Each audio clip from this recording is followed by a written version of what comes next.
Hello friends, welcome to my channel defence practice class. Defence practice class চ্যানেলের তরফ থেকে তোমাদের সবাইকে স্বাগত। প্রত্যেক দিনের মতো আজকেও চলে এসেছি আরেকটি নতুন ক্লাসে, এবং আজকের এই ভিডিওতে আমরা আলোচনা করব ওয়েস্ট বেঙ্গল স্কুল সার্ভিস কমিশনের গ্রুপ সি এবং গ্রুপ ডির জন্য কিছু গুরুত্বপূর্ণ এমসিকিউ এবং বাছাই করা প্রশ্ন উত্তর।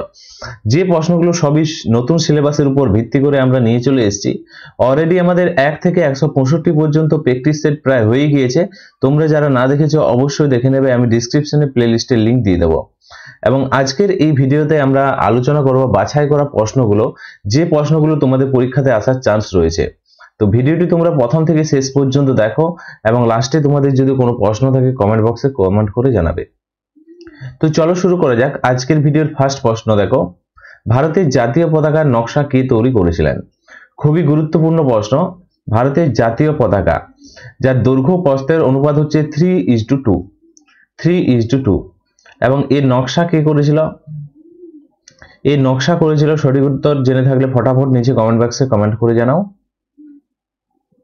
Option D is the correct answer. Right answer কি হবে? অপশন ডি, পিঙ্গলি ভেঙ্কাইয়া জাতীয় পতাকার নকশা করেছিলেন। Option D correct answer. এর পাশাপাশি তোমরা মনে রাখবে, ইনি ছিলেন কোন রাজ্যের? ইনি ছিলেন অন্ধ্রপ্রদেশ রাজ্যের। ইনি ছিলেন অন্ধ্রপ্রদেশ রাজ্যের স্বাধীনতা সংগ্রামী। এবং এই জাতীয় পতাকা তোমাদের পরীক্ষাতে আসতে পারে, এটি কবে নকশাটি করেছিলেন, বা এটি কবে গণপরিষদ দ্বারা গৃহীত হয়েছিল? সালটি হয়ে যাবে 1947 সালে। সালটি হচ্ছে 1947 সাল। এবং যার দৈর্ঘ্য হচ্ছে জাতীয় পতাকা 3:2 দৈর্ঘ্য এবং প্রস্থের অনুপাত।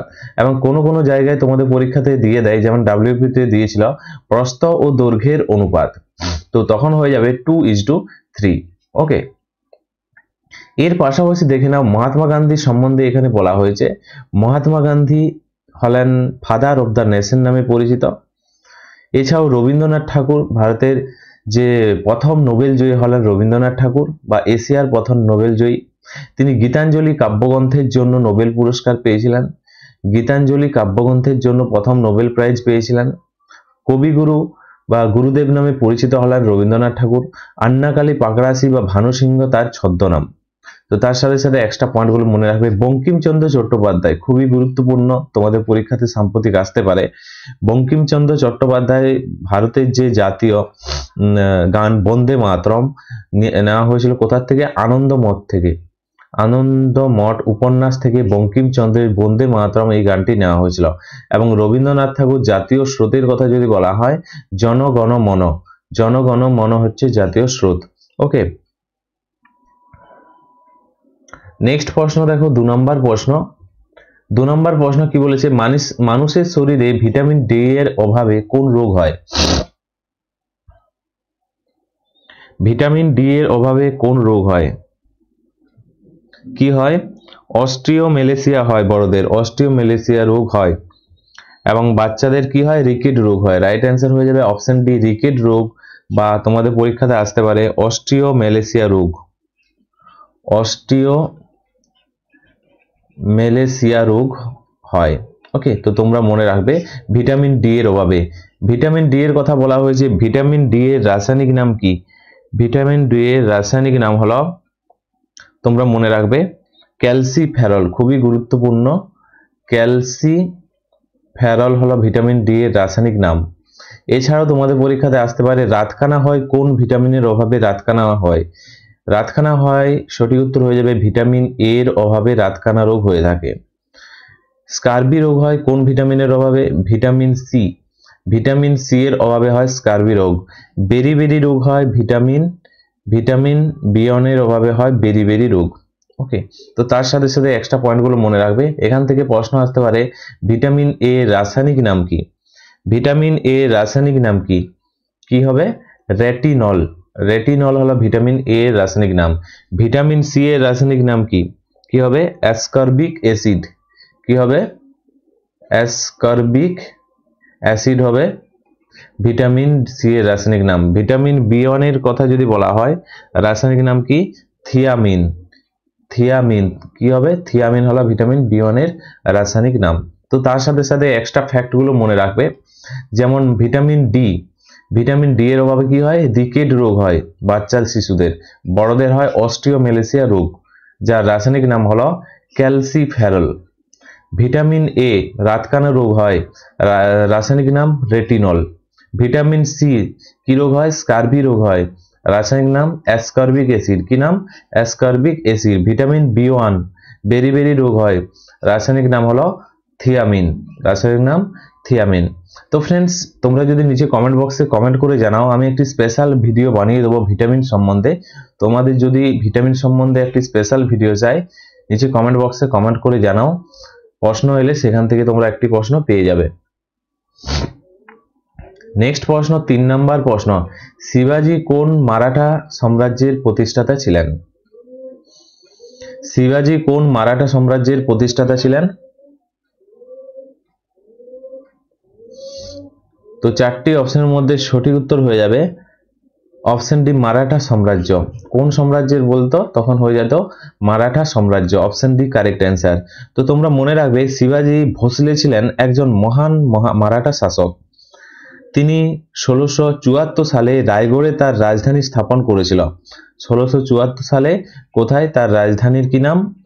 রায়গড়। তার রাজধানীর কি নাম? রায়গড় হচ্ছে তার রাজধানী 1674 সালে। ওকে, এবং তিনি কি উপাধি পেয়েছিলেন? শিবাজির যে উপাধি তোমাদের পরীক্ষাতে আসতে পারে ছত্রপতি। ছত্রপতি শিবাজি, তার উপাধি হচ্ছে ছত্রপতি।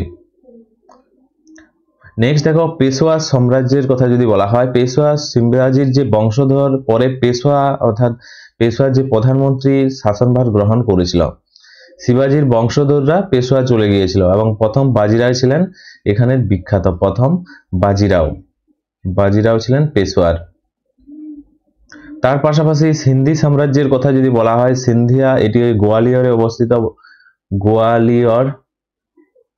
ওকে, এছাড়াও হোলকার সাম্রাজ্যের কথা যদি বলা হয়, এটি হচ্ছে ইন্দোরের, ওকে, ইন্দোর নামে পরিচিত ছিল তখন। নেক্সট প্রশ্ন দেখো, 4 নম্বর প্রশ্ন, international court of justice ICJ সদর দপ্তর কোথায় অবস্থিত? ইন্টারন্যাশনাল কোর্ট অফ জাস্টিসের সদর দপ্তর রাইট অ্যান্সার হয়ে যাবে হেগ। হেগ কোথায় অবস্থিত? হেগ হচ্ছে নেদারল্যান্ডে অবস্থিত। নেদারল্যান্ডে অবস্থিত হেগ, তোমরা মনে রাখবে।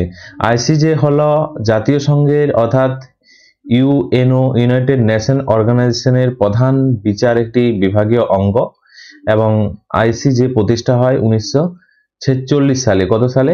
1946 সালে এটি প্রতিষ্ঠা হয়। এর পাশাপাশি নিউ ইয়র্কের কথা যদি বলা হয়, এটি হচ্ছে প্রধান সদর দপ্তর হচ্ছে ইউএনওর, ইউনাইটেড নেশন অর্গানাইজেশন, জাতীয় সংঘ, রাষ্ট্রপুঞ্জ। এছাড়াও তোমাদের পরীক্ষাতে লন্ডন সম্বন্ধে আসতে পারে। লন্ডনে কার হেডকোয়ার্টার? আইএমওর হেডকোয়ার্টার। আন্তর্জাতিক মেরিটাইম অর্গানাইজেশনের সদর দপ্তর, আন্তর্জাতিক মেরিটাইম অর্গানাইজেশনের সদর দপ্তর। জেনেভার কথা যদি বলা হয়, ওয়ার্ল্ড হেলথ অর্গানাইজেশনের সদর দপ্তর জেনিভা, সুইজারল্যান্ডের। ওয়ার্ল্ড হেলথ অর্গানাইজেশন, তাছাড়াও ওয়ার্ল্ড ট্রেড অর্গানাইজেশন, তাছাড়াও আইএলও অর্গানাইজেশনের সদর দপ্তর হচ্ছে জেনেভাতে। পরবর্তী প্রশ্ন দেখো, 5 নম্বর প্রশ্ন, সোডিয়াম বাইকার্বনেটের রাসায়নিক নাম কি? সোডিয়াম বাইকার্বনেটের রাসায়নিক নাম।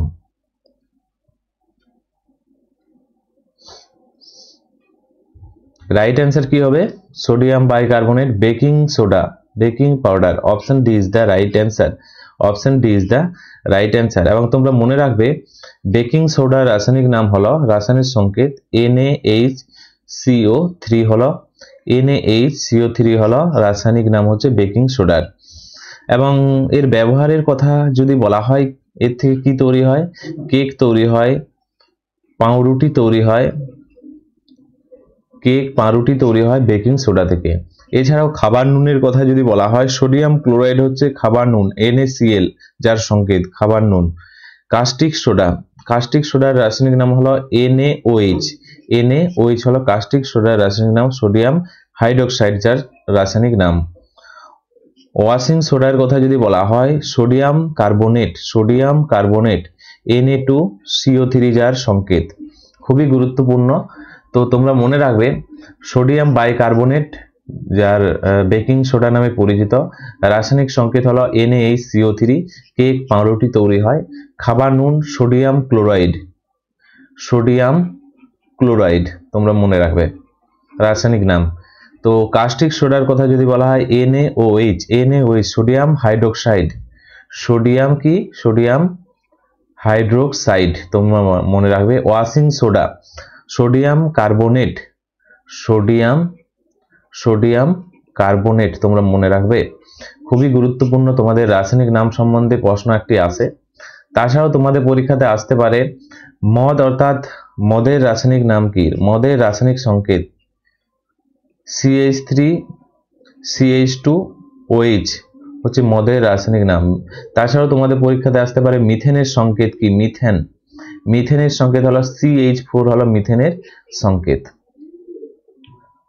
নেক্সট প্রশ্ন দেখো 6 নম্বর প্রশ্ন, ভারতীয় অর্থনীতির উদারীকরণ, বেসরকারীকরণ এবং বিশ্বায়ন এলপিজির নীতি কবে গৃহীত হয়েছিল? ভারতীয় অর্থনীতির যে উদারীকরণ, বেসরকারীকরণ এবং যে এলপিজি যে নীতি কবে গৃহীত হয়েছিল? রাইট অ্যান্সার হয়ে যাবে অপশন বি 1991 সালে।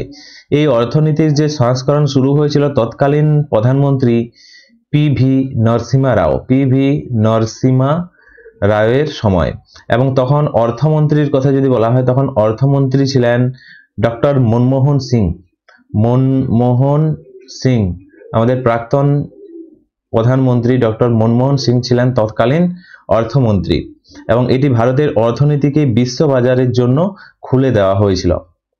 কত সালে? 1991 সালে। Option B correct answer. পরবর্তী প্রশ্ন দেখো 7 নম্বর প্রশ্ন, পশ্চিমবঙ্গের সঙ্গে কয়টি রাজ্যের সীমানা আছে? খুবই গুরুত্বপূর্ণ প্রশ্ন। পশ্চিমবঙ্গের সাথে কয়টি রাজ্যের সীমানা রয়েছে? রাইট অ্যান্সার হয়ে যাবে অপশন সি 5টি। কি হবে? 5টি, অপশন সি। তো রাজ্যগুলির নাম যদি বলা হয় কোন কোন রাজ্য, প্রথমত হচ্ছে আসাম রাজ্য, আসাম, উড়িষ্যা, ঝাড়খণ্ড রাজ্য, বিহার রাজ্য, তাছাড়াও কি রয়েছে আরেকটি রাজ্য রয়েছে সিকিম রাজ্য। তো এই 5টি রাজ্যের সাথে সীমানা রয়েছে পশ্চিমবঙ্গের। Option C right answer, Assam, Orissa, Jharkhand, Bihar, Sikkim. তো তোমরা মনে রাখবে। এবং পশ্চিমবঙ্গের সাথে 3টি দেশের সীমানা রয়েছে। সে 3টি দেশ কি কি? তোমাদের পরীক্ষাতে আসতে পারে 3টি দেশ কি কি? দেশের কথা যদি বলা হয়, 3টি দেশের সাথে সীমানা রয়েছে পশ্চিমবঙ্গে। কটি? 3টি দেশ। সে 3টি দেশ তোমরা মনে রাখবে। একটি হচ্ছে বাংলাদেশ, 2 নম্বরটি কি হচ্ছে? 2 নম্বরটি হচ্ছে নেপাল দেশ। 3 নম্বরটি কি হচ্ছে? 3 নম্বরটি হচ্ছে ভুটান দেশ। ওকে, ভুটান দেশ। বাংলাদেশ, নেপাল এবং ভুটান এই 3টি দেশের সাথে রয়েছে পশ্চিমবঙ্গের সীমানা। এবং রাজ্যের কথা যদি বলা হয় আসাম, উড়িষ্যা, ঝাড়খণ্ড, বিহার, সিকিম। ওকে, পরবর্তী প্রশ্ন দেখো 8 নম্বর প্রশ্ন, প্রথম কোন ভারতীয় অলিম্পিকে ব্যক্তিগত স্বর্ণপদক জেতেন? ব্যক্তিগত বিভাগে স্বর্ণপদক কে জিতেন? প্রথম ভারতীয়। রাইট অ্যান্সার হয়ে যাবে অপশন এ অভিনব বিন্দ্রা। অপশন এ অভিনব বিন্দ্রা রাইট অ্যান্সার হয়ে যাবে অপশন এ। এবং মনে রাখবে কত সালে? 2008 সালে। কোন অলিম্পিকে? বেজিং অলিম্পিকে 10 মিটার এয়ার রাইফেলে ব্যক্তিগত বিভাগে পদক জেতেন অভিনব Bindra. Option A is the right answer. এছাড়া অপশনে দেখো নীরজ চোপড়ার কথা বলা হয়েছে। তিনি কোন খেলার সাথে সম্বন্ধিত? নীরজ চোপড়া কোন খেলার সাথে সম্বন্ধিত? তোমাদের পরীক্ষাতে আসতে পারে জ্যাভলিন থ্রো। কি নাম? জ্যাভলিন থ্রোর সাথে যুক্ত। এছাড়াও তোমাদের পরীক্ষাতে আসতে পারে KD যাদব। তিনি কোন খেলার সাথে যুক্ত? তিনি কুস্তির সাথে যুক্ত, কুস্তি খেলার সাথে যুক্ত। তাছাড়াও PT উষার কথা যদি বলা হয় তিনি কিসের সাথে যুক্ত? তিনি পায়েলি এক্সপ্রেস নামে পরিচিত। তোমাদের পরীক্ষাতে প্রথমে আসতে পারে পায়েলি এক্সপ্রেস নামে কে পরিচিত? এক্সপ্রেস নামে পরিচিত হচ্ছে PT উষা। তিনি 1984 সালে অলিম্পিকে পদক জেতেন। পদক হাতছাড়া করেছিলেন তিনি, এবং তিনি পায়েলি এক্সপ্রেস নামে পরিচিত। নেক্সট প্রশ্ন দেখো 9 নম্বর প্রশ্ন, কম্পিউটারের মস্তিষ্ক কাকে বলা হয়? খুবই গুরুত্বপূর্ণ প্রশ্ন। কম্পিউটার সম্বন্ধে আমি প্রশ্ন নিয়ে এসেছি এবং একটি আমি স্পেশাল ভিডিও বানিয়ে দিয়েছি কম্পিউটার সম্বন্ধে, যেগুলো থেকে তোমাদের পরীক্ষাতে প্রশ্ন যদি আসে কম্পিউটার সম্বন্ধে একটি স্পেশাল অর্থাৎ 1 নম্বর সেখানে মাস্ট পেয়ে যাবে। তোমরা যদি ভিডিওটি না দেখেছো অবশ্যই দেখে নেবে, ডেসক্রিপশনে আমি লিংক দিয়ে দেবো। রাইট অ্যান্সার হয়ে যাবে কম্পিউটারের মস্তিষ্ক বলা হয় CPU K. Option D is the right answer, central processing unit যাকে বলা হয়, সিপিইউ এর ফুল ফর্ম। এবং তোমরা মনে রাখবে সিপিইউ হলো কম্পিউটারের মূল নিয়ন্ত্রণ কেন্দ্র, যা সমস্ত গণনা বা ডেটা সক্রিয়করণ করে। তোমরা মনে রাখবে। এছাড়াও তোমরা মনে রাখবে র্যামের কথা বলা হয়েছে আরএএম এবং আরওএম, তোমাদের পরীক্ষাতে আসে। আরএএম র্যান্ডম অ্যাক্সেস মেমোরি, যার সম্পূর্ণ নাম র্যান্ডম অ্যাক্সেস মেমোরি, এবং এটি অস্থায়ী মেমোরি হিসাবে কাজ করে। এটি কি? অস্থায়ী মেমোরি, অস্থায়ী মেমোরি, র্যান্ডম অ্যাক্সেস মেমোরি। আরওএম এর কথা যদি বলা হয় রেড অনলি মেমোরি, কি নাম? রেড অনলি মেমোরি সম্পূর্ণ নাম, এবং এটি হচ্ছে স্থায়ী মেমোরি। তোমাদের পরীক্ষাতে প্রশ্ন আসতে পারে স্থায়ী মেমোরি কোনটি? স্থায়ী মেমোরি হচ্ছে random access memory, RAM full form অবশ্যই নোট করে রাখো। এবং র্যান্ডম অনলি মেমোরি হচ্ছে এটি স্থায়ী মেমোরি কম্পিউটারের। এবং কম্পিউটারের যে মাদারবোর্ড এটি কি? মাদারবোর্ড হলো এটি প্রিন্টেড সার্কিট বোর্ড, যার সঙ্গে অন্যান্য উপাদানগুলি যুক্ত থাকে কম্পিউটারের। পরবর্তী প্রশ্ন দেখো 10 নম্বর প্রশ্ন, ডিম্বাশয় থেকে নিঃসৃত দুটি প্রধান হরমোন কি কি? ডিম্বাশয় থেকে নিঃসৃত প্রধান হরমোন, রাইট অ্যান্সার হয়ে যাবে এখানে option D is the correct answer, oestrogen এবং progesterone. Option D correct answer. এই দুটি হরমোন মহিলাদের যে মাসিক চক্র বা গর্ভধারণ বা গৌণ যৌন বৈশিষ্ট্য নিয়ন্ত্রণের জন্য গুরুত্বপূর্ণ ভূমিকা পালন করে। Option D right answer. Okay, এছাড়াও তোমরা অপশন এ তে রয়েছে ইনসুলিন এবং গ্লুকাগন। ইনসুলিন এবং গ্লুকাগন এগুলো কি? এগুলি অগ্নাশয় থেকে নিঃসৃত হয়। কোথা থেকে? অগ্নাশয় থেকে নিঃসৃত হয় ইনসুলিন ও গ্লুকাগন। থাইরক্সিন এবং অ্যাড্রিনালিনের কথা যদি বলা হয়, এগুলি কোথা থেকে নিঃসৃত হয়? থাইরক্সিন থাইরয়েড থেকে নিঃসৃত হয়। কোথা থেকে? থাইরয়েড থেকে নিঃসৃত হয় থাইরক্সিন, এবং অ্যাড্রেনালিন থেকে নিঃসৃত হয়, অ্যাড্রেনালিন থেকে কি নিঃসৃত হয়? Adrenaline hormone. ওকে, এর পাশাপাশি এই দুইটি হরমোন রয়েছে অপশন সি তে, ভ্যাসোপ্রেসিন এবং অক্সিটোসিন। এই দুইটির কথা যদি বলা হয়, এগুলি পিটুইটারি গ্রন্থি থেকে নিঃসৃত হয়। পিটুইটারি গ্রন্থি থেকে নিঃসৃত হয়। তো তার সাথে সাথে মনে রাখবে ডিম্বাশয় থেকে নিঃসৃত হয় ইস্ট্রোজেন এবং progesterone. Option D is the right answer. Insulin এবং গ্লুকাগন নিঃসৃত হয় অগ্নাশয় থেকে। থাইরয়েড থেকে থাইরক্সিন এবং অ্যাড্রেনালিন গ্রন্থি থেকে অ্যাড্রিনালিন হরমোন।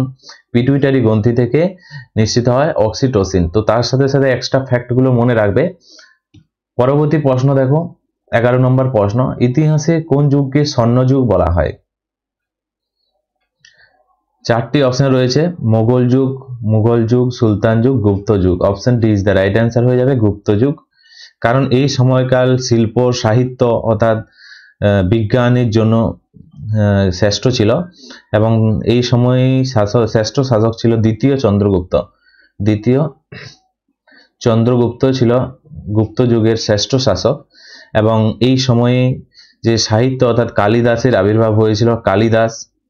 কালিদাসের কথা যদি বলা হয় অভিজ্ঞানম শকুন্তলম, কালিদাসের রচনা। ওকে, তাছাড়াও আর্যভট্টের কথা যদি বলা হয় আর্যভট্টের আবির্ভাব হয়েছিল। ওকে, তো তার সাথে সাথে এই পয়েন্টগুলো মনে রাখবে। নেক্সট প্রশ্ন দেখো 12 নম্বর প্রশ্ন, গ্রিনহাউস গ্যাসগুলির মধ্যে কোনটি বায়ুমণ্ডলে সবচেয়ে বেশি পরিমাণে পাওয়া যায়? চারটি অপশনের মধ্যে সবচেয়ে বেশি কোনটি পাওয়া যায় গ্রিনহাউস গ্যাসগুলির মধ্যে? রাইট অ্যান্সার হয়ে যাবে অপশন ডি। রাইট অ্যান্সার কি হবে? অপশন ডি, জলীয় বাষ্প। জলীয় বাষ্প বায়ুমণ্ডলে সবচেয়ে বেশি পরিমাণে থাকে এবং সবচেয়ে বেশি গ্রিনহাউসের প্রভাব তৈরি করে এই জলীয় বাষ্পে। Option D is the correct answer. এছাড়াও তোমরা মনে রাখবে কি মিথেনের সংকেত হচ্ছে CH4, হলো মিথেন গ্যাসের সংকেত। CH4 হলো মিথেনের সংকেত। কার্বন ডাই অক্সাইডের কথা যদি বলা হয় CO2, কার্বন ডাই অক্সাইডের সংকেত। তো CO2 কথা যদি বলা হয়, অনেক বেশি শক্তিশালী গ্রিন হাউস গ্যাসের কথা যদি বলা হয়, কার্বন ডাই অক্সাইডকে বলা হয়। ওকে, কার্বন ডাই অক্সাইড মানুষের যে সবচেয়ে বেশি গ্রিন হাউস গ্যাসের প্রভাব ঘটে এবং বিশ্ব উষ্ণায়নের জন্য প্রধানত দায়ী হলো কার্বন ডাই অক্সাইড। তো তার সাথে সাথে এই পয়েন্টগুলো মনে রাখবে। নাইট্রাস অক্সাইড তোমরা নিশ্চয়ই জানো, N2O, যার সংকেত হলো নাইট্রাস অক্সাইড। নেক্সট প্রশ্ন দেখো, 13 নম্বর প্রশ্ন, গৌতম বুদ্ধের জন্ম কোথায় হয়েছিল? লুম্বিনীতে হয়েছিল। সঠিক উত্তর হয়ে যাবে অপশন ডি, লুম্বিনী। লুম্বিনী কোথায় অবস্থিত? এটি হচ্ছে নেপালে অবস্থিত হচ্ছে লুম্বিনী। এবং তোমরা মনে রাখবে 563 সালে তার জন্মগ্রহণ করেছিলেন তিনি, এবং সম্রাট অশোক এখানেই একটি স্তম্ভ নির্মাণ করেছিলেন। 563 খ্রিস্টাব্দে লুম্বিনীতে, নেপালের লুম্বিনীতে জন্মগ্রহণ করেছিলেন গৌতম বুদ্ধ। এছাড়াও সারনাথের কথা যদি বলা হয়, এখানে গৌতম বুদ্ধ তার প্রথম ধর্মোপদেশ দিয়েছিল, যা ধর্মচক্র প্রবর্তন নামে পরিচিত। ধর্মচক্র প্রবর্তন নামে পরিচিত হচ্ছে সারনাথে, যেখানে গৌতম বুদ্ধ প্রথম উপদেশ দিয়েছিল। বুদ্ধগয়ার কথা যদি বলা হয়, এখানে বুদ্ধদেব কি করেছিল? বোধি লাভ করেছিল। বুদ্ধদেব বোধি লাভ করেছিল। এবং কুশীনগরের কথা যদি বলা হয়, এখানে দেহত্যাগ করেছিল, অর্থাৎ মহাপরিনির্বাণ করেছিল, অর্থাৎ দেহ ত্যাগ করেছিল এখানে কুশীনগরে। তো তার সাথে সাথে পয়েন্টগুলো মনে রাখবে। গৌতম বুদ্ধের জন্ম হয় নেপালের লুম্বিনীতে 563 খ্রিস্টপূর্বাব্দে। সারনাথের কথা যদি বলা হয়, ধর্মচক্র প্রবর্তন এখানেই করেন গৌতম বুদ্ধ। বোধি লাভ করেন বুদ্ধগয়াতে। মহাপরিনির্বাণ অর্থাৎ দেহত্যাগ করেন কুশীনগরে। পরবর্তী প্রশ্ন দেখো, 14 নম্বর প্রশ্ন, নৌকা বাইচ বা বোট রেস কোন উৎসবের সঙ্গে যুক্ত? রাইট অ্যান্সার হয়ে যাবে Onam. Option D is the right answer, Onam. Onam কোন রাজ্যে পালন করা হয়? কেরল রাজ্যে ওনাম উৎসব পালন করা হয়। ওনাম হলো কেরালার একটি ফসল তোলার উৎসব। এটি হচ্ছে ফসল তোলার উৎসব, হচ্ছে ওনাম উৎসব। এবং এটি মহাবলী নামক যে পৌরাণিক রাজার ফিরে আসাকে কেন্দ্র করে পালিত হয়। এবং নৌকা অর্থাৎ বোট রেসিং সেখানকার একটি ফেমাস উৎসব। Option D is the correct answer. এছাড়াও পোঙ্গলের কথা যদি বলা হয়, পোঙ্গল কোন রাজ্যে এসব পালন করা হয়? এটি হচ্ছে তামিলনাড়ু। কোন রাজ্যে? তামিলনাড়ু রাজ্যে। তামিলনাড়ু রাজ্যে। দীপাবলির কথা যদি বলা হয়, কোন রাজ্যে পালন করা হয় দীপাবলি? আমাদের পশ্চিমবঙ্গ রাজ্যে সবচেয়ে ফেমাস উৎসব হচ্ছে বা সবচেয়ে বড় পূজা হচ্ছে দুর্গা পূজা। দীপাবলি সারা ভারতে, দীপাবলি হচ্ছে সারা ভারতে দীপাবলি উৎসব পালন করা হয়। নেক্সট প্রশ্ন দেখো, 15 নম্বর প্রশ্ন, বায়ুমণ্ডলের চাপ মাপার যন্ত্রের নাম কি? বায়ুমণ্ডলের চাপ মাপার যন্ত্রের নাম কি? রাইট অ্যান্সার হয়ে যাবে অপশন ডি, ব্যারোমিটার যন্ত্র। রাইট অ্যান্সার কি হবে? ব্যারোমিটার যন্ত্রের মাধ্যমে বায়ুচাপ পরিমাপ করা হয়। পাট দ্রুত পতন হলে অর্থাৎ ব্যারোমিটারের চাপ নিচে যদি নামে, দ্রুত যদি নিচে নামে, তাহলে ঝড় বা নিম্নচাপের পূর্বাভাস রয়েছে বলে মনে করা হয়। তো তোমাদের পরীক্ষাতে আসতে পারে যে ব্যারোমিটারের যে পারদ হঠাৎ করে যদি নিচে নেমে যায়, তাহলে কি সংকেত দেয়? তাহলে সংকেত দেয় কি? ঝড় বৃষ্টি, ঝড় বা নিম্নচাপের সম্ভাবনা রয়েছে, আসার সম্ভাবনা রয়েছে।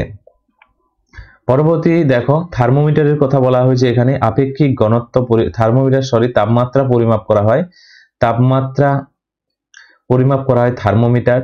হাইড্রোমিটারের কথা যদি বলা হয়, আপেক্ষিক তরলের আপেক্ষিক ঘনত্ব, তরলের আপেক্ষিক ঘনত্ব। হাইড্রোমিটার তরলের আপেক্ষিক ঘনত্ব। সিসমোগ্রাফ কি? সিসমোগ্রাফে কি পরিমাপ করা হয়? সিসমোগ্রাফে কি পরিমাপ করা হয়? ভূমিকম্পের তীব্রতা পরিমাপ করা হয় বা তরঙ্গ পরিমাপ করা হয়। ক্লিয়ার? নেক্সট প্রশ্ন দেখো, 16 নম্বর প্রশ্ন, রাজ্য পুনর্গঠন আইন কবে পাস হয়? রাজ্য পুনর্গঠন আইন কবে পাস হয়? স্টেট রিঅর্গানাইজেশন অ্যাক্টের কথা যদি বলা হয়, সঠিক উত্তর হয়ে যাবে 1956। Option C is the correct answer, 1956। অর্থাৎ ভাষাভিত্তিক রাজ্যের সীমানা নির্ধারণের জন্য তৈরি করা হয়েছে এই আইনটি। এবং এটি কার্যকর হওয়ার সময় অর্থাৎ 14টি এটি রাজ্য এবং 6টি কেন্দ্রশাসিত অঞ্চল ছিল তখন, যখন এটি কার্যকর হয়। ওকে, এর পাশাপাশি তোমরা মনে রাখবে 1946-এর কথা বলা হয় যে এখানে ক্যাবিনেট মিশন ভারতে আসে, ক্যাবিনেট মিশন ভারতে আসে এবং গণপরিষদ গঠনের কাজ শুরু হয়। ওকে, এছাড়াও 1950-এর কথা যদি বলা হয়, সংবিধান কার্যকর হয়, সংবিধান কার্যকর হয় 26শে জানুয়ারি, 26শে জানুয়ারি সংবিধান কার্যকর হয় 1950-এ। নেক্সট প্রশ্ন দেখো, 17 নম্বর প্রশ্ন কি বলেছে, নর্মদা নদী ভারতের কোন দিক দিয়ে প্রবাহিত হয়? নর্মদা নদী ভারতের পশ্চিম দিক দিয়ে প্রবাহিত হয়। রাইট অ্যান্সার হয়ে যাবে অপশন ডি, পশ্চিম দিক দিয়ে প্রবাহিত হয়। নর্মদা এবং তাপ্তির কথা যদি বলা হয়, নর্মদা নদী এবং তাপ্তি নদী, তাপ্তি নদী এই দুটি হচ্ছে পশ্চিম বাহিনী নদী, পশ্চিম বাহিনী নদী হচ্ছে নর্মদা এবং তাপ্তি। ওকে, এবং এটি তোমরা মনে রাখবে ফাটল উপত্যকার মধ্য দিয়ে প্রবাহিত হয়ে কোথায় মিশেছে? তাপ্তি এবং নর্মদা মিশেছে আরব সাগরে পতিত হয়েছে, আরব সাগরে পতিত হয়েছে, মনে রাখবে। পরবর্তী প্রশ্ন দেখো, 18 নম্বর প্রশ্ন, ইলেকট্রন কে আবিষ্কার করেন? ইলেকট্রন কে আবিষ্কার করেন? ইলেকট্রন কে আবিষ্কার করেন? সঠিক উত্তর কি হবে? রাইট অ্যান্সার হয়ে যাবে অপশন ডি, জে থমসন আবিষ্কার করেন ইলেকট্রন। 1897 সালে ক্যাথোড রশ্মি পরীক্ষার মাধ্যমে ইলেকট্রন আবিষ্কার করেছিলেন J Thomson. Option D is the right answer. তোমাদের পরীক্ষাতে আসতে পারে ক্যাথোড রশ্মি কে আবিষ্কার করেন? ক্যাথোড রশ্মি কে আবিষ্কার করেন? রাইট অ্যান্সার হয়ে যাবে জে থমসন। এর পাশাপাশি তোমরা মনে রাখবে ইলেকট্রনের আধান কি? ইলেকট্রনের আধান তোমাদের পরীক্ষাতে আসতে পারে, এর আধান হচ্ছে নেগেটিভ, এর আধান হচ্ছে আধানযুক্ত, নেগেটিভ আধানযুক্ত। এছাড়াও তোমাদের পরীক্ষাতে আসতে পারে রাদারফোর্ডের কথা। রাদারফোর্ড কি আবিষ্কার করেছিলেন? নিউক্লিয়াস আবিষ্কার করেছিলেন, নিউক্লিয়াস আবিষ্কার কে করেছিলেন? রাদারফোর্ড। তাছাড়াও প্রোটনের কথা যদি বলা হয়, প্রোটনও তার সাথে সাথে, প্রোটনের কথা যদি বলা হয়, প্রোটন নিউক্লিয়াস আবিষ্কার করেছিলেন রাদারফোর্ড। ওকে, এছাড়াও লিনাস বোরের কথা এখানে বলা হয়েছে, ইনি পরমাণুর গঠন সম্পর্কে বোর মডেল দিয়েছিলেন, সেটি কি নামে পরিচিত? বোর মডেল নামে পরিচিত পরমাণুর গঠন সম্বন্ধে। ওকে, এবং জন ডাল্টনের কথা এখানে রয়েছে, পরমাণুর যে তত্ত্ব, অ্যাটমিক যে থিওরি তা প্রকাশ করেন, পরমাণু তত্ত্ব অ্যাটমিক থিওরি প্রবর্তন করেছিলেন জন ডাল্টন। তো তার সাথে সাথে এই পয়েন্টগুলো মনে রাখবে। রাদারফোর্ড আবিষ্কার করেছিলেন নিউক্লিয়াস এবং প্রোটন।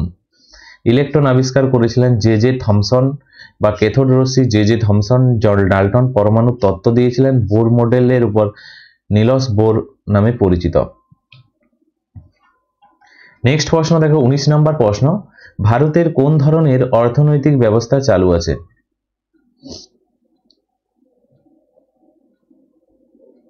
রাইট অ্যান্সার হয়ে যাবে অপশন ডি, মিশ্র অর্থনীতি। অপশন ডি রাইট অ্যান্সার হয়ে যাবে, যা রাষ্ট্রীয় অর্থাৎ সরকারি বেসরকারি উভয় খাতে যে সহাবস্থান থাকে এখানে মিশ্র অর্থনীতিতে। এবং ভারত এই মডেলটি প্রথম পঞ্চবার্ষিকী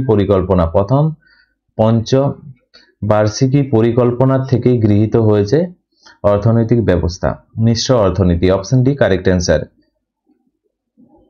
নেক্সট প্রশ্ন দেখো, 20 নম্বর প্রশ্ন, পঞ্চায়েতি রাজ ব্যবস্থার প্রধান লক্ষ্য কি ছিল?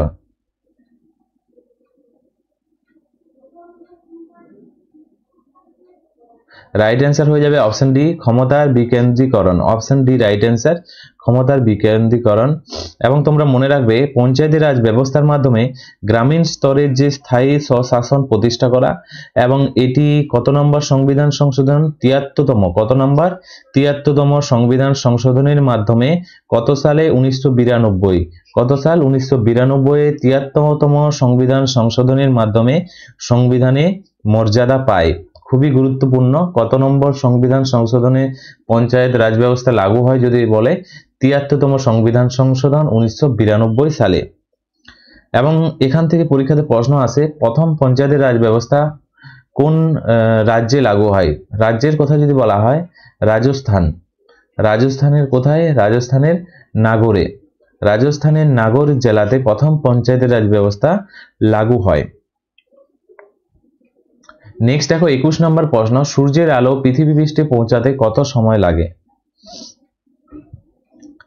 সূর্যের আলো পৃথিবী পৃষ্ঠে সময় লাগে 8 minute 20 second. Option C is the correct answer. Option C is the correct উত্তর। এবং যদি তোমাদের এটা সেকেন্ডে পুরোপুরি বলে দেয় যে সেকেন্ডে কত হবে, সেকেন্ডেও কোনো কোনো সময় পরীক্ষাতে আসে, প্রায় তখন হয়ে যাবে প্রায় 500 সেকেন্ড হয়ে যাবে, 500 সেকেন্ড। ওকে, পরবর্তী প্রশ্ন দেখো 22 নাম্বার, ফটো ইলেকট্রিক প্রভাব কে আবিষ্কার করেন? সঠিক উত্তর হয়ে যাবে Albert Einstein. Option D is the correct answer. তো তিনি 1905 সালে আইনস্টাইন এর প্রভাবে ব্যাখ্যা দেন এবং দেখান যে ফোটন নামক একটি কণা হিসাবে আচরণ করে। এর কাজের জন্য তিনি 1921 সালে পরে 1921 সালে তিনি নোবেল পুরস্কার পান। কত সালে নোবেল পুরস্কার পান? 1921 সালে। 1905 সালে তিনি যে ফটো ইলেকট্রিক প্রভাব তৈরি করেছিলেন, তা ব্যাখ্যা দিয়েছিলেন, তা জন্য তিনি 1921-এ তিনি নোবেল পুরস্কার পান। Okay, option D is the correct answer. এবং নিউটনের কথা যদি বলা হয়, তিনি গতিসূত্র বা মহাকর্ষীয় যে সূত্র সেটি তিনি আবিষ্কার করেছিলেন। এবং প্লাঙ্কের কথা এখানে রয়েছে, কোয়ান্টাম তত্ত্ব আবিষ্কার করেন। কোয়ান্টাম তত্ত্ব আবিষ্কার করেছিলেন ম্যাক্স প্লাঙ্ক। তো তার সাথে সাথে এক্সট্রা ফ্যাক্টগুলো অবশ্যই নোট করে নেবে। নেক্সট 23 নম্বর প্রশ্ন, স্বরাজ আমার জন্মগত অধিকার, এই উক্তিটি কার? রাইট অ্যান্সার হয়ে যাবে অপশন সি, বালগঙ্গাধর তিলকের উক্তি হলো স্বরাজ আমার জন্মগত অধিকার। তিনি কি নামে পরিচিত? তিনি হচ্ছে লোকমান্য নামে পরিচিত। লোকমান্য নামে পরিচিত হলেন বালগঙ্গাধর তিলক, তাকে এই উপাধিটি দেওয়া হয়েছিল। এবং তিনি ছিলেন ভারতীয় জাতীয় কংগ্রেসের একজন কি নেতা? ভারতের জাতীয় কংগ্রেসের কি নেতা ছিল? চরমপন্থী না নরমপন্থী? তিনি ছিলেন একজন চরমপন্থী নেতা। সমাজ আমার জন্মগত অধিকার, বালগঙ্গাধর তিলকের উক্তি, এবং তিনি লোকমান্য নামে পরিচিত, এবং তিনি ছিলেন একজন চরমপন্থী নেতা। এবং তিনি দুইটি পত্রিকা প্রকাশ করেছিলেন, তোমাদের পরীক্ষাতে আসে। তার যে পত্রিকা ছিল, একটি হচ্ছে কেসরি পত্রিকা। কি পত্রিকা? কেসরি। এবং দ্বিতীয়টি হচ্ছে মারাঠা পত্রিকা। কি পত্রিকা? মারাঠা পত্রিকা। এবং কেসরি পত্রিকার সম্পাদক ছিলেন, প্রকাশ করেছিলেন বালগঙ্গাধর তিলক। লোকমান্য নামে পরিচিত তিনি একজন চরমপন্থী নেতা ছিলেন। স্বরাজ আমার জন্মগত অধিকার, বালগঙ্গাধর তিলকের উক্তি। Option D is the correct answer. এছাড়াও মহাত্মা গান্ধীর কথা যদি বলা হয়, তিনি করেঙ্গে ইয়ে মরেঙ্গে, ডু অর ডাই, করব অথবা মরব, এই স্লোগানটি তিনি দিয়েছিলেন। তো স্লোগান সম্বন্ধে অলরেডি আমি একটি ভিডিও বানিয়ে দিয়েছি, যদি না দেখেছো তোমরা প্লেলিস্টে গিয়ে দেখতে পারো। জওহরলাল নেহরুর কথা যদি বলা হয়, জওহরলাল নেহরু তিনি ভারতের প্রথম প্রধানমন্ত্রী ছিলেন। The discovery of India Jawaharlal নেহরুর এটি রচনা। সুভাষচন্দ্র বসুর কথা যদি বলা হয়, সুভাষচন্দ্র বসু, তোমরা আমাকে রক্ত দাও, আমি তোমাদের স্বাধীনতা দেব, সুভাষচন্দ্র বসুর উক্তি। জয় হিন্দ, এই স্লোগানটিও হচ্ছে সুভাষচন্দ্র বসুর স্লোগান। নেক্সট প্রশ্ন দেখো 24 নাম্বার, পৃথিবীর সবচেয়ে গভীরতম মহাসাগরীয় খাত কোনটি? পৃথিবীর সবচেয়ে গভীরতম হচ্ছে মারিয়ানা খাত। Option D is the right answer. কি খাত? মারিয়ানা খাত। এবং এটি প্রশান্ত মহাসাগরে অবস্থিত। এর গভীরতম যে বিন্দু সেটি হলো চ্যালেঞ্জার দ্বীপ। সেটির কি নাম? এর গভীরতম বিন্দু তোমাদের পরীক্ষাতে আসে, সেটির নাম হচ্ছে চ্যালেঞ্জার দ্বীপ নামে পরিচিত। এবং যার গভীরতা হচ্ছে 11,000, তার গভীরতা হচ্ছে 11,000 মিটার। মনে রাখবে তোমরা। নেক্সট প্রশ্ন দেখো 25 নম্বর প্রশ্ন, ভারতীয় যে সংবিধানের কোন ধারায় অস্পৃশ্যতার বিলোপ সম্পর্কে বলা হয়েছে? খুবই গুরুত্বপূর্ণ প্রশ্ন। রাইট অ্যান্সার হয়ে যাবে ধারা 17-তে উল্লেখ রয়েছে। এবং এটি ভারতীয় সংবিধানের মৌলিক অধিকারের অধীনে সাম্যের অধিকারের অন্তর্গত। এটি কি? মৌলিক অধিকারের অধীনে সাম্যের অধিকারের অন্তর্গত, এবং একটি গুরুত্বপূর্ণ ধারা। ধারা 18-তে কি উল্লেখ রয়েছে? আইনের দৃষ্টিতে সমতা। আইনের দৃষ্টিতে, তোমরা মনে রাখবে এটি হচ্ছে আইনের দৃষ্টিতে ইকুয়াল অর্থাৎ সমতা বজায় রাখা। এবং ধারা 15তে কি উল্লেখ রয়েছে? ধারা 15তে রয়েছে ধর্ম, জাতি, বর্ণ, লিঙ্গ, জন্মস্থানের ভিত্তিতে বৈষম্য নিষিদ্ধ। ওকে, তো ধর্ম, জাতি, বর্ণ, লিঙ্গের থেকে বৈষম্য নিষিদ্ধ হচ্ছে আর্টিকেল 15তে উল্লেখ রয়েছে। আর্টিকেল 16-র কথা যদি বলা হয়, সুযোগের ক্ষমতা, সরকারি চাকরিতে সুযোগের সুবিধা যে সমতা তা বলা হয়েছে ধারা 16তে। খুবই গুরুত্বপূর্ণ পয়েন্টগুলো মনে রাখবে। তো ধারা 17তে উল্লেখ কি রয়েছে? মৌলিক অধিকারের সাথে যে আমাদের সাম্যের অধিকার তা বর্ণনা করা রয়েছে, বা অস্পৃশ্যতা বিলোপের কথা বর্ণনা করা রয়েছে আর্টিকেল 17তে। আর্টিকেল 18তে উল্লেখ রয়েছে আইনের দৃষ্টিতে সমতা। ওকে, ধর্ম, জাতি, বর্ণ, লিঙ্গ এবং যে বৈষম্যের যে নিষিদ্ধ আর্টিকেল 15তে। এবং ধারা 16তে রয়েছে সরকারি চাকরিতে যে সুযোগের যে সমতা, একই হবে সবার। তো এটি ধারা 16তে উল্লেখ রয়েছে। নেক্সট প্রশ্ন দেখো, 26 নম্বর প্রশ্ন, ব্লাইন্ড স্পট মানবদের কোন অঙ্গের সাথে যুক্ত? রাইট অ্যান্সার হয়ে যাবে চোখের সাথে যুক্ত।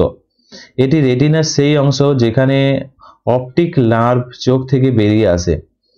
Option D is the correct answer. এবং কানের কথা যদি বলা হয়, আমাদের কানে 3টি হাড় থাকে, দুটি কানে 6টি হাড় থাকে। তোমরা মনে রাখবে মোট 6টি হাড়। তো এই 3টি হাড়ের কি নাম? মেলিয়াস, ইনকাস এবং আরেকটি হচ্ছে স্টেপিস। খুবই গুরুত্বপূর্ণ স্টেপিস হাড়টি। এটি হচ্ছে মানবদেহের সবচেয়ে ছোট্ট হাড় হচ্ছে স্টেপিস। এবং সবচেয়ে বড় হাড়ের কথা যদি বলা হয়, বড় হাড় হচ্ছে ফিমার। তোমরা মনে রাখবে সবচেয়ে বড় হাড় হচ্ছে ফিমার মানবদেহের।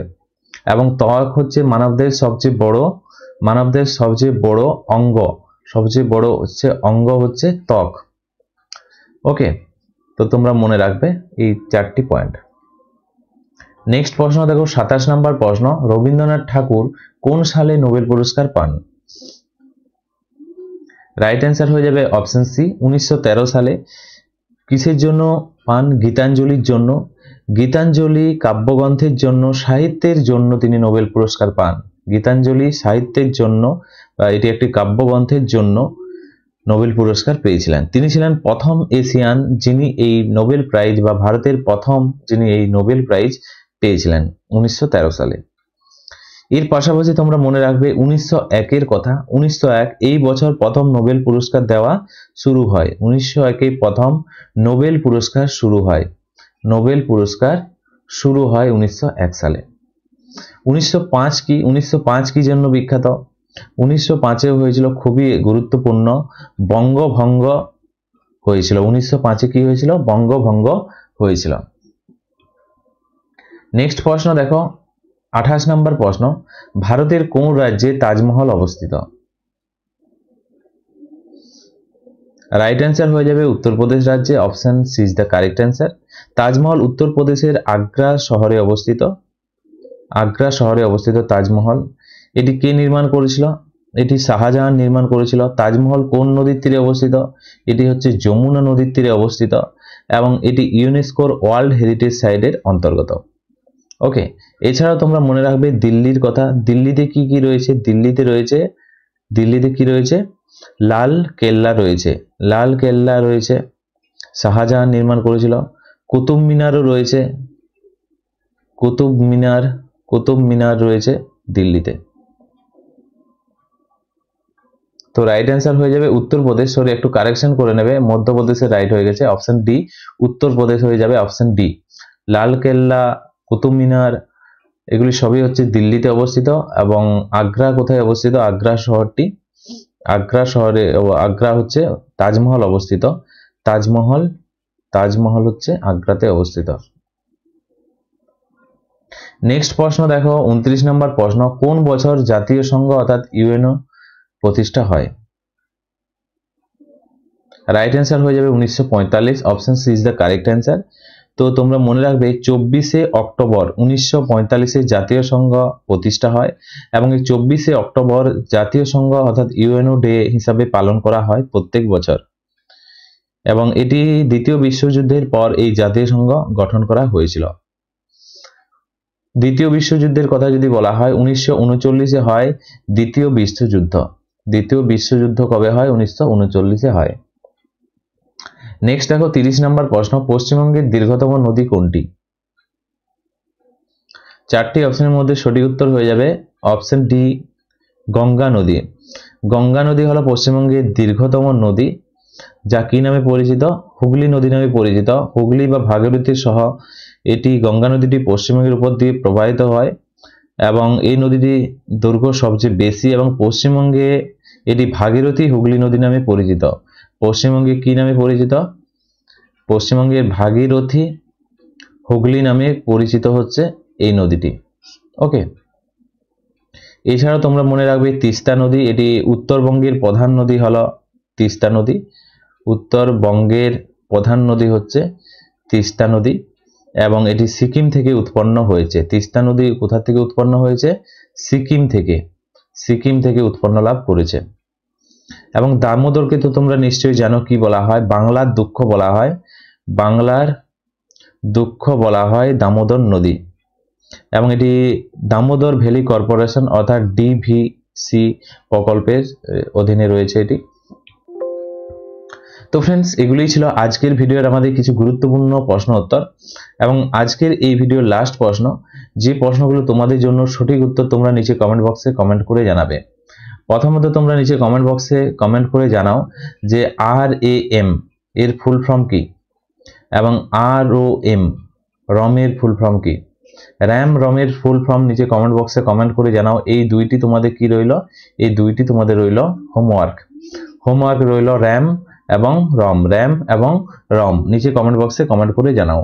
এবং ভিডিওটি যদি ভালো লেগে থাকে অবশ্যই তোমরা একটি লাইক করো এবং তোমাদের বন্ধুদের সাথে ভিডিওটি শেয়ার করো। আজকের ভিডিওটি এখানেই শেষ করছি। Thank you for watching. জয় হিন্দ, জয় ভারত।